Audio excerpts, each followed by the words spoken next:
souhaite une très belle année 2025, voilà, qu'elle soit remplie de plein de bonheur, de l'amour, de l'amitié, bien sûr la santé, et puis bien entendu de très belles lectures. J'espère que vous avez profité de ces moments pour, voilà, pour passer des moments en famille, entre amis, et puis peut-être que vous avez des vacances pour vous reposer. Donc voilà, en tout cas j'espère que vous êtes prêts pour cette nouvelle année. Donc cette vidéo, je vais faire un point sur mon année 2024. Bien sûr vous donner quelques objectifs pour l'année 2025. Alors rien de, je dirais entre guillemets, d'inatteignable, et ce sont que des challenges entre guillemets personnels. Donc voilà, je sais que il y en a qui n'aiment pas trop quand on parle de chiffres, etc. Mais moi personnellement, j'ai aucun souci là-dessus. Et puis c'est plus un challenge perso, voilà, pour voir comment j'avance, etc. Franchement, j'ai pas envie de faire la course effectivement au nombre de livres, etc. Mais c'est juste pour moi, j'aime bien savoir où j'en suis et puis comparer aussi les années. Voilà, il y a des fois où je me dis, tiens, peut-être que cette année ce sera mieux. Et finalement non, enfin ça dépend. Et puis surtout, ça dépend des années, des moments. Je l'ai vu en 2024, voilà, il y a eu des moments où j'ai beaucoup lu et d'autres moins, parce que c'était pas une panne, mais j'avais un petit peu moins de temps, peut-être un petit peu plus de stress. Et voilà, j'ai lu un petit peu moins, j'ai eu 2-3 mois en mode escargot, mais voilà. Moi tout ça pour dire que, même si je vous donne voilà, des chiffres, etc., j'ai pas de problème si l'année prochaine je suis en baisse ou autre, il n'y a aucune incidence, aucune conséquence. Mais voilà, c'est juste tout simplement pour mon suivi. Donc on va commencer tout d'abord par le bilan donc, de l'année 2024. J'ai retrouvé mes objectifs qui sont juste à côté de moi. Et je m'étais mis lire au moins 100 pages par jour en moyenne. Alors, je vous l'ai dit juste avant, effectivement il y a eu des jours et des mois où j'étais un petit peu moins, j'ai un peu moins lu. Donc si je regarde le bilan de l'année, et Livre Addict m'a dit que j'ai lu 39 013 pages, pour être précis, donc 39 013 pages, ce qui fait que j'ai forcément lu au minimum 100 pages par jour en moyenne, donc j'irai premier objectif validé. Le deuxième objectif, c'était participer à un nouveau salon, et donc en 2024, c'était au mois de mai, j'ai participé au salon de Vannes donc pour la première fois, et franchement j'ai beaucoup aimé, à part une petite mésaventure avec ma voiture, mais sinon à part ça c'était génial, entre un apéro avec Anne Gaillon, des rencontres, notamment de Aurélie, donc de Miss Lily et She Reads the Books, de la bande je dirais où il y avait donc Marine, Teresa, il y avait également Émilie, j'en oublie peut-être mais je m'en excuse, voilà, j'ai rencontré aussi Julie à cette occasion. Donc voilà, un très très bon salon que je vous recommande, en plus il est super bien placé dans la vieille ville près du port, donc vraiment très chouette, et puis de bons échanges comme d'habitude avec les auteurs, et c'est vrai que malgré 2-3 petits grains de pluie, franchement c'était top parce qu'il y avait du soleil, c'était agréable, on peut se poser en terrasse et prendre un petit café donc, ou une boisson chaude, donc c'est parfait. Le troisième objectif, c'était faire partie d'un nouveau jury. Alors malheureusement, non, je n'ai pas fait partie de nouveau jury, mais vous allez voir, je vais vous parler de partenariats que j'ai eu, donc quelque part, voilà, pas de nouveau jury, mais des partenariats qui sont arrivés, donc voilà, j'en suis ravie, mais je vous en parle tout bientôt. Baisser ma palle en dessous des 200 livres. Alors là, c'est raté, totalement raté. En 2023, donc j'ai commencé l'année 2024 à 228 livres. Et je termine l'année à 236 livres. Bon, il y a un petit problème. Bon, il y a eu des achats. Pourtant, vous allez voir, j'ai lu quand même pas mal de livres. Et bref, clairement, baissant en dessous les 200 livres, raté pour 2024. Et sur Babelio, je m'étais mis lire au moins 96 livres. Et c'est le cas parce que voilà, pour mon bilan, donc j'ai lu 106 livres en 2024. C'est même plus que l'année dernière que j'avais déjà, enfin voilà, mon record en fait est battu, je dirais, chaque année. L'année dernière, j'étais à 104, déjà j'étais très contente. Et pour 2024, je m'étais dit, bon 104 c'est un peu exceptionnel. Je vais baisser un petit peu parce qu'en plus je veux lire des pavés, donc je sais que ça prend plus de temps, donc forcément je sors moins de livres, évidemment. Et en fait, il se trouve qu'à la fin de l'année, j'ai lu pas mal de petits livres et des livres, je dirais, doudou, qui en 2-3 jours se lisaient très facilement. Donc en fait, j'ai réussi à atteindre mon objectif de 96 et en plus de le dépasser, et de dépasser 2024. Donc voilà, j'en suis plus que ravie, mais voilà, c'était mon petit challenge. Donc 106 livres, comme je vous ai dit, plus de 39 000 pages lues. Au niveau de mes livres préférés de l'année. Alors, J'ai lu entre 6 et 13 livres par mois. Donc voilà, il y a eu des livres comme des mois où je vous disais que effectivement j'ai lu un petit peu moins, bah voilà, c'est pas grave, hein. Mais j'ai quand même lu, donc c'est plutôt cool. Jusqu'à 13, donc au mois de décembre, c'est vrai que j'ai pas fait mon bilan de décembre, mais c'était justement l'occasion avec cette vidéo de le faire. C'était assez exceptionnel. En même temps, voilà, j'ai eu des vacances, donc forcément, bah, on prend un petit peu plus le temps de lire. Et puis j'ai lu des choses aussi diverses et variées, notamment par exemple le livre sur Roger Federer. Voilà, c'est pas quelque chose que je lis habituellement, mais c'était très sympa, puis ça se lisait vite. J'ai lu un classique avec un chant de Noël de Charles Dickens. J'ai bien sûr plusieurs livres sur Noël, mais forcément ça se dévore, hein. Clarisse Sabat, j'ai eu aussi un livre de Carole Vidal, enfin bref. Donc voilà, c'était entre 6 et 13, donc 6 et 13 livres par mois. Et à chaque fois, en fait, ce que je faisais, c'est que je mettais dans mon petit tableau quel livre j'avais préféré par mois. Et donc je vais vous les présenter, puis après je vais vous présenter mon top 3. Qui fait partie bien sûr des 12 livres que je vais vous présenter, et puis bah, je vais vous dire le livre que je vais garder en fait en souvenir pour 2024, même s'ils sont tous bien présents dans ma tête, il n'y a pas de problème. Mais voilà, ce sera celui qui sera mon number one sur 2024. Alors tout d'abord, en janvier, et c'est vrai que j'avais bien aimé ce challenge avec Aurélie du compte En cours de lecture, c'était de reprendre et de terminer la saga de Lucinda Riley et 7 sœurs. Et en janvier, en fait, celui que je lis, c'est La sœur à la perle. Et ça m'a redonné en fait envie de lire et de terminer parce que j'ai vraiment beaucoup aimé. Surtout que c'était une sœur que... enfin, j'avais une petite appréhension, c'était sur CC.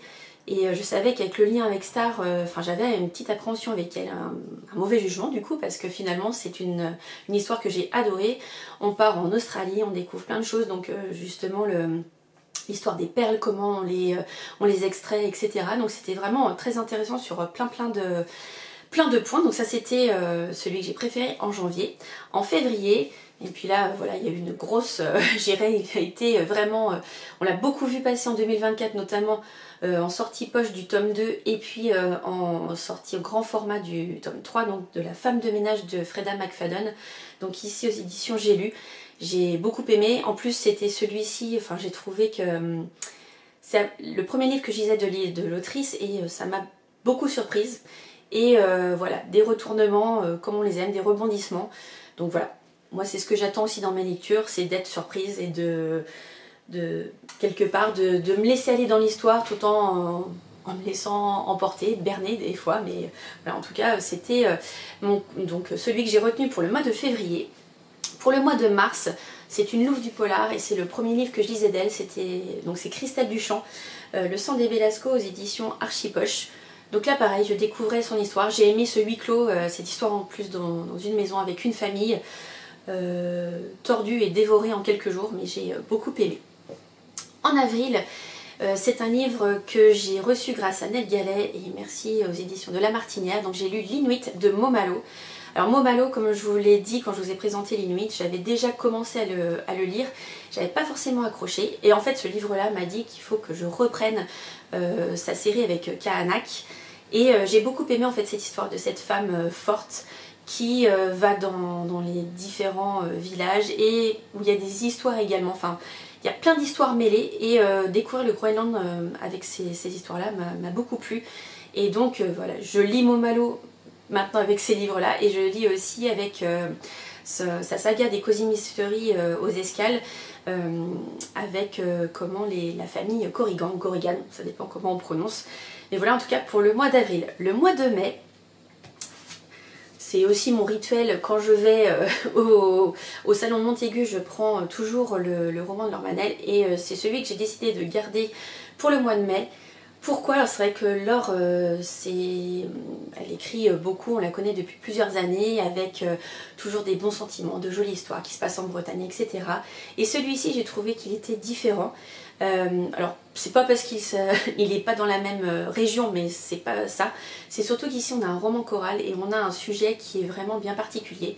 En fait c'est une mère de famille qui va être accusée et forcément il va y avoir des conséquences de toute la famille et donc on va entendre parler toute la famille sur justement cette histoire là, comment ils vont vivre donc justement la suspicion, l'enfermement, les moments au tribunal. C'est vraiment un vrai séisme dans une famille et j'ai beaucoup aimé lire cette histoire et découvrir justement donc ce que vivaient Catherine et sa famille. Et voilà, donc c'est mon coup de cœur du mois de mai. Au mois de juin, celui que j'ai retenu, c'est Je suis le feu de Max Moneuet, donc aux éditions Point. C'est un tome 2 donc de sa trilogie avec Victor Karan. Faut bien lire dans l'ordre, donc le premier c'est Sombre, le second Je suis le feu et le troisième c'est À la gorge. Et cette trilogie vraiment elle est super. C'est vrai que celui-ci c'est celui que j'ai préféré parce que j'irai en avance aussi un petit peu dans l'histoire avec le héros. On découvre ses failles, ses blessures. Et puis surtout, je dirais, l'enquête, l'histoire était vraiment surprenante, super, très bien écrit. Donc je peux que vous conseiller de lire cette trilogie, de découvrir donc La plume de Max Moneuet. En juillet, alors c'est vrai qu'en juillet j'avais amené plusieurs livres en vacances. Je suis partie les 2 premières semaines de juillet. Et je m'étais dit je vais m'amener des livres doudous un peu sympas. Sauf que j'ai eu plusieurs lectures qui étaient finalement, je dirais, plus profondes et lourdes que ce que je pensais. Notamment celui que j'ai retenu pour le mois de juillet, qui est le livre de Claire Norton, donc Le sens de nos pas, aux éditions Pocket. Je vous l'avais dit un petit peu, c'est l'histoire de ce livre. J'avais vu d'abord Claire Norton au mois de... c'était avril ou mars, je ne sais plus. Bref, au salon de Montaigu. Au printemps du livre de Montaigu, je l'avais vu une première fois pour faire dédicacer un des livres que j'avais déjà dans ma bibliothèque. Et elle m'avait parlé de celui-ci, elle m'avait dit mais est-ce que vous êtes proche par exemple de vos grands-parents et tout? Et effectivement il se trouve que c'est le cas. Et elle m'a dit celui-ci va vous plaire, j'ai tout de suite vu en vous que celui-ci pouvait vous plaire. Ça m'avait vraiment intriguée et quand je l'ai revu à Vannes, en fait j'ai pas hésité, je lui ai pris. Donc j'ai ma petite dédicace dans le livre et vraiment il m'a beaucoup émue, j'ai beaucoup aimé cette histoire. Aussi du choc des générations, donc entre une petite fille et un papy, mais très touchant. Donc voilà, et Claire Norton, il faut que je continue à la découvrir. Je l'ai pas encore assez lu à mon goût, mais voilà, j'adore en plus la rencontrer à chaque fois en salon, donc voilà. Et celui-ci, donc c'était pour le mois de juillet. Pour le mois d'août, j'ai lu À l'ombre de Winnicott de Ludovic Manchette et Christian Nienneck. Et voilà, c'est mon coup de cœur du mois d'août. C'est le 3e roman des auteurs. À chaque fois, ce sont des coups de cœur et celui-ci, j'ai beaucoup aimé. Donc être en Angleterre, dans un manoir, aux côtés d'une préceptrice un petit peu spéciale, avec un caractère bien particulier et un jeune garçon aussi, je dirais, qui est aveugle mais qui a aussi de la répartie. Et donc dans cette histoire, on va suivre Viviane et Georges et on va, je dirais, les retrouver sur plein d'histoires, on va avoir plein de sentiments, on va avoir des moments aussi, on va rigoler, vous allez voir, je trouve que c'est un style très cinématographique et surtout dans ce manoir qui pour moi tient une place assez importante. Et j'ai beaucoup aimé voilà, ce livre que j'ai lu et découvert au mois d'août et voilà. En plus j'ai eu la chance de revoir les auteurs un petit peu après, on a pu en discuter, j'ai passé un moment... enfin, très agréable avec eux et voilà, c'est le petit bonus j'irai en plus avec celui-ci et voilà, si vous ne l'avez pas encore découvert, bah, n'hésitez plus. Au mois de septembre, celui que j'ai retenu c'est La mort en blanc de Ragnar Jonasson. Pourquoi j'ai retenu celui-ci? Parce que c'est le, on va dire, 4e tome de La Dame de Reykjavik. Alors c'est pas forcément Hulda qui est mis en avant dans ce livre-là, mais c'est un autre enquêteur qui va faire ses débuts, on va dire. Enfin, surtout, c'est une personne qui a repris ses études pour faire de la criminologie. Et Hulda va apparaître, et c'est vrai que quand vous la connaissez avec La Dame de Reykjavik, enfin avec la trilogie, voilà, ça permet de, je dirais, de continuer à poursuivre ce personnage, voilà. Mais en tout cas, une très bonne enquête. Il y a, je dirais, une triple temporalité, même si, enfin, on est surtout sur 2, mais il y a quand même aussi des histoires qui se passent avant les 2 temporalités qu'on a, avec un sanatorium, donc forcément déjà une ambiance assez pesante, des morts un petit peu mystérieuses, donc voilà, toujours Ragnar Jonasson, j'aime toujours, je dirais, ces livres, que ce soit même Eva Björgægisdóttir, voilà, avec le clan Snaberg, j'avais beaucoup aimé aussi ce huis clos avec un hôtel, une famille, et je trouve que voilà, les romans, les polars islandais sont vraiment toujours bien faits, même s'il y en a qui disent qu'il n'y a pas assez de rythme. Moi j'aime bien, je trouve que ça peut être contemplatif, mais il y a vraiment tout un charme autour de ça. Donc voilà pourquoi j'avais retenu celui-ci au mois de septembre.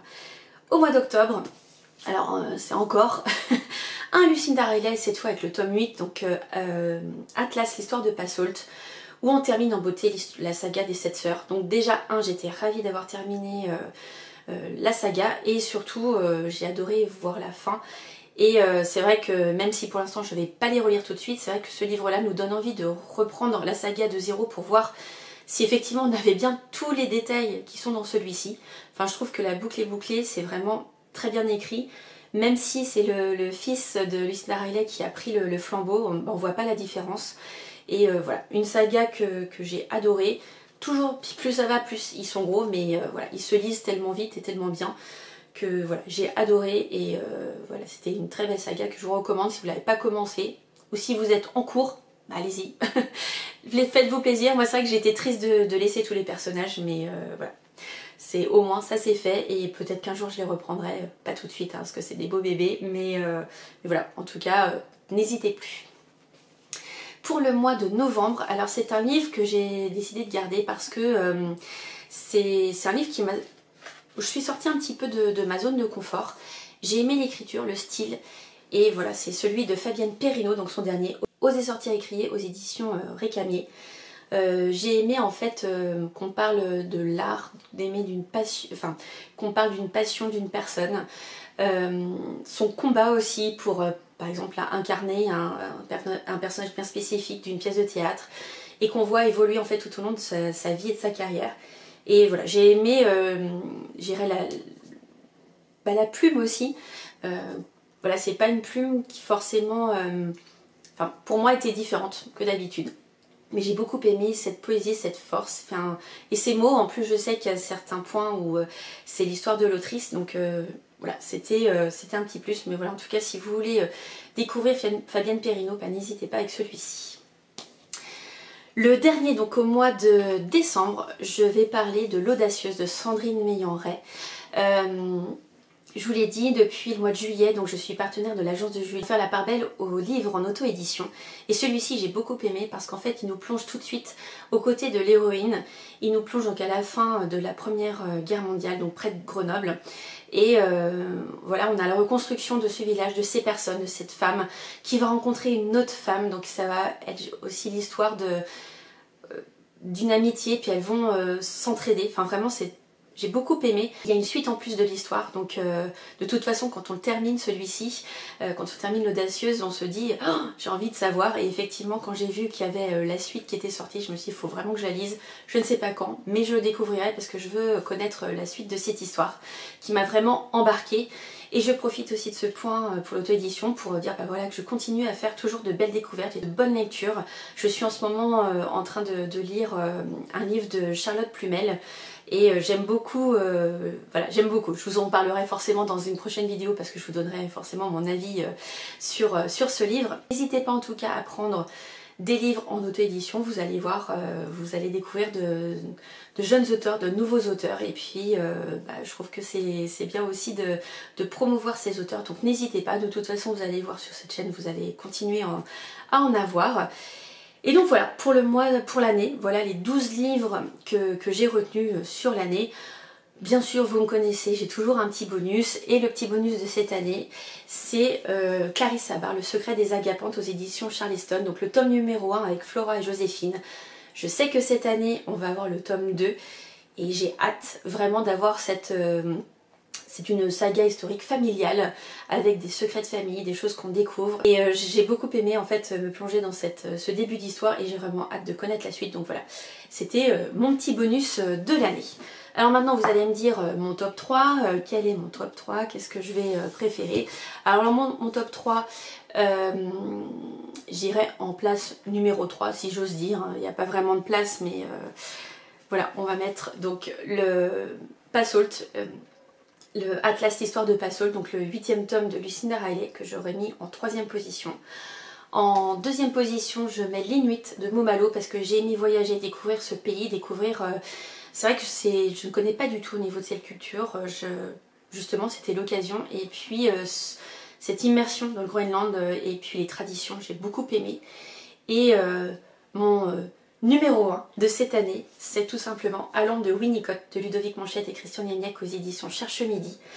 Voilà, je trouve qu'il y a tout dans ce livre parce qu'on est aussi, en tant que lecteur, on a plein d'émotions, on est vraiment immergé dans l'histoire. Moi j'ai aimé être à côté de Viviane et de Georges dans ce manoir. vivre tout ce qu'ils ont vécu dans une époque voilà, que je n'ai pas connue, hein. On est dans les années 30 en Angleterre, mais voilà, il y a de tout, comme je vous disais, il y a aussi du rire, il y a aussi le lecteur qu'on est interpellé de temps en temps. Donc voilà, donc en tout cas c'est celui-ci que je retiendrai en numéro 1 pour mon année 2024.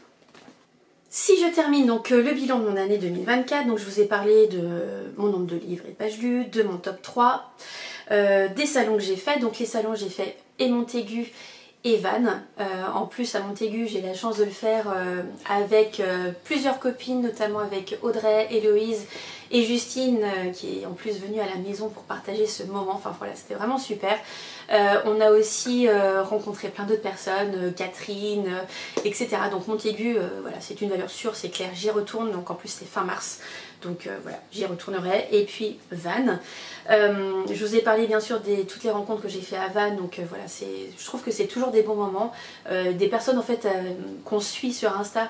Et là au moins on se découvre en vrai. Donc c'est toujours un très bon moment. Et puis c'est vrai que l'apéro avec Anne Luon, c'était vraiment la cerise sur le gâteau pour découvrir aussi d'autres personnes, toutes celles que dont je vous ai parlé tout à l'heure. En plus, j'ai revu une nouvelle fois Laure Manel et puis voilà, c'était aussi l'occasion de partager un moment avec les filles qui étaient parties avec nous sur l'île de Ouessant. Donc voilà, encore un très très bon moment, donc ça c'était vraiment très très chouette. Au niveau des challenges, alors c'est vrai que j'avais tendance à en faire beaucoup et de pas forcément les terminer, et cette année je suis concentrée sur 3. Le premier c'est le challenge organisé par Justine, donc Justine Bookin, qui est de lire 100 pages par jour pendant une semaine, donc c'est tous les 2 mois. Elle va recommencer en plus en 2025, donc si vous souhaitez le faire avec nous, bah avec grand plaisir. Donc celui-ci, j'ai fait également, on finit ces séries de Magda, de Triple L de Mag, c'était cet été, où ça m'a permis d'avancer un petit peu sur mes séries. Et le dernier, c'est ma boucliste hivernale de Les Piapia de Séverine. Donc forcément le challenge, celui-ci n'est pas encore terminé, mais voilà, il termine en février, donc je l'avance tranquillement. Au niveau sinon des partenariats, je vous ai dit qu'effectivement je n'avais pas fait partie de jury, ce qui n'était pas grave parce que j'ai eu plusieurs partenariats, notamment le partenariat avec Soisig Leblanc pour son dernier roman qui est La meilleure version du bonheur, que j'ai eu la chance de lire en fait en avant-première et de le chroniquer ensuite. Donc une très belle découverte et puis des moments que j'ai eu la chance de partager avec l'autrice, donc c'était vraiment super et un honneur pour moi de faire partie de ses partenaires. Et aussi un petit peu grâce à elle, je suis partenaire avec Damien Verret sur le prochain livre qui sort de l'auteur, donc qui s'appelle Bienvenue à Treblinka, qui sort en février, donc je vais le lire en janvier pour le découvrir en avant pour pouvoir faire la chronique ensuite. Et voilà, j'ai hâte de me plonger dans ce livre avec qui est un roman historique, donc voilà, j'ai hâte de voir ça. Le troisième partenariat, c'est avec l'agence de Julie, que je remercie énormément, merci de m'avoir fait confiance, et puis j'espère que ça va continuer encore longtemps pour faire la part belle donc, des livres qui sont auto-édités. Franchement, comme je vous disais tout à l'heure, j'en ai découvert vraiment des très sympas, et des liens avec les auteurs, c'est toujours très très agréable, donc merci encore Julie de m'avoir fait confiance, et puis je continue avec grand plaisir mes découvertes. Et le dernier partenariat, c'est avec Dolpo. Dolpo, je ne sais pas si vous connaissez, mais surtout n'hésitez pas à aller voir. C'est une librairie qui est en ligne, qui va vous aider en fait dans le choix de vos lectures. Notamment, moi je sais que j'aime beaucoup les polars, cosy mystery, thrillers. Là vous avez carrément une map monde. Vous allez choisir en fait à quelle époque vous voulez le livre, quel type de livre. Par exemple, vous pouvez mettre... je dis n'importe quoi, au 19e siècle, un cosy mystery, etc. Et en fait, il va y avoir une sélection qui va vous être faite. Il y a aussi des avis qui sont mis, il y a des notes, etc. Moi, je publie aussi régulièrement des avis. D'ailleurs, il faut que je le fasse aussi sur les derniers livres que j'ai lus pour pouvoir alimenter. N'hésitez pas à aller voir, à feuilleter. Si vous avez des questions, n'hésitez pas soit à écrire directement à Dolpo ou à moi pour que je puisse vous donner voilà, des indications, et puis bah, si vous avez des questions, n'hésitez pas, je serai là pour y répondre. Donc voilà pour le partenariat. Bien entendu, de jolies rencontres. J'ai toujours, j'irai mes amis d'Instagram maintenant, parce que c'est vrai que c'est même plus que des copines, parce qu'on partage, je dirais presque quotidiennement, voilà, des échanges. Si par exemple on fait des concours, si on fait des demandes de partenariat, on se challenge aussi sur nos lectures, on fait des visios, on se challenge sur le nombre de pages. Enfin voilà, c'est vraiment des échanges au quotidien, donc je remercie vraiment toutes et tous pour tous nos bons échanges. Je parle aussi du book club que Charline a créé, donc le book club à Cultura sur Angers. On est plusieurs et c'est toujours un plaisir en fait d'échanger, de se retrouver. En plus on a un groupe sur Insta, donc ça nous permet de garder contact et vraiment moi j'adore ces moments-là. Donc les moments partagés en vrai ou à travers ce réseau, c'est toujours un plaisir. Et voilà, j'espère qu'on va continuer en 2025 à faire ça parce que c'est très important pour moi. Oui, j'adore la lecture, oui j'aime lire et c'est un moment je dirais où on est seul, mais de le partager, d'échanger et de se faire des petits challenges, des petits clins d'œil, c'est que du plaisir. Donc maintenant on va passer à 2025 et quels sont les objectifs que je me suis mis. Alors là pareil, comme je vous ai dit au début, je me fixe entre guillemets des objectifs, mais si je les fais pas, il n'y aura pas de souci, mais c'est juste pour moi me challenger un petit peu. Donc je vais continuer, c'est-à-dire je me donne la même chose qu'en 2024, c'est lire au minimum 100 pages par jour. Je sais qu'il y a des jours où ce sera moins, des jours où ce sera plus, mais l'idéal c'est, enfin voilà, l'idée c'est de lire 100 pages en moyenne par jour sur l'année. Au niveau du nombre de livres, je me suis mis 100 livres. Alors c'est vrai que les 2 dernières années, j'ai fait 104 et 106. Mais je me dis, comme là, j'organise un challenge sur les pavés, peut-être que là aussi, j'aurai peut-être moins de temps pour sortir plus de livres. Donc je préfère être raisonnable. 100, déjà je trouve que c'est vraiment pas mal. S'il y a mieux, tant mieux. S'il y a moins, c'est pas grave. Mais je me suis dit 100. Voilà, petite barre de 100, plutôt pas mal.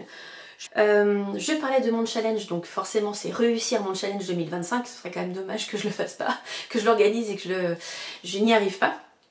Et surtout c'est quand je fais un challenge, c'est aller jusqu'au bout, parce que c'est vrai qu'il y a des fois où il y avait 1 ou 2 catégories que je laissais et je trouve ça dommage. Donc là par exemple avec ma booklist hivernale avec les Piapia de Séverine, il m'en reste 3 à lire, donc jusqu'à fin février je pense quand même que ça va le faire, donc ça c'est plutôt cool. Je vais refaire aussi le challenge de Justine pour lire donc 100 pages par jour. Et là j'aimerais bien faire vraiment 100 pages par jour et pas en moyenne, qui est une fois tous les 2 mois. Sauf si changement, mais je vous tiendrai informé. Et ça je trouve ça sympa aussi, puis de le partager.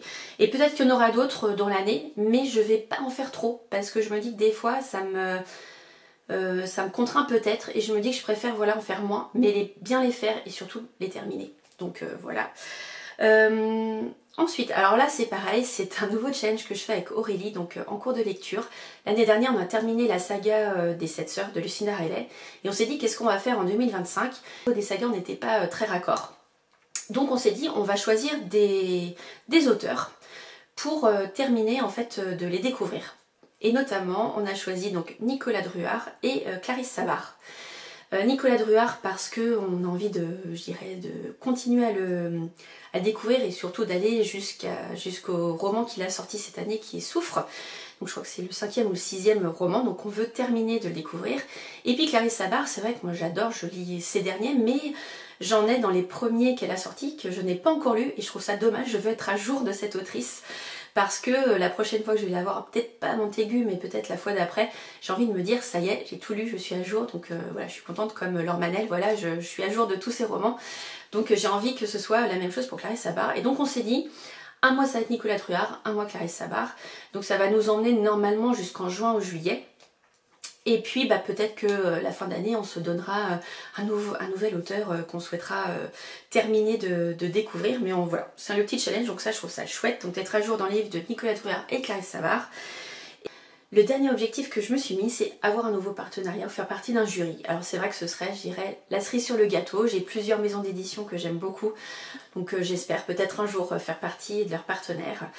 On verra bien. En tout cas, j'essaierai, je croiserai les doigts et puis on verra bien. En tout cas, moi voilà, je vis à fond ma passion, que ce soit à travers les dédicaces, les salons, les rencontres, nos échanges comme je disais tout à l'heure. Donc voilà, moi c'est parfait. Je continue comme ça et voilà. Si des fois vous avez des choses que vous souhaitez voir aussi sur cette chaîne, que vous souhaitez voir par exemple en post, je fais mes chroniques, je poste aussi donc mes vidéos YouTube. N'hésitez pas à me dire s'il y a des choses que vous souhaiteriez. Je vous avais fait aussi ma sélection d'hiver.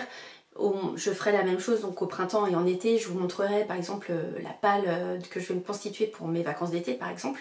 Je vais continuer à faire ces petites choses là, mais si des fois il y a des choses que vous souhaitez, n'hésitez pas à me le dire. En tout cas, maintenant je vais vous laisser ici. Je vous souhaite une nouvelle fois une très belle année 2025, qu'elle soit remplie de bonheur.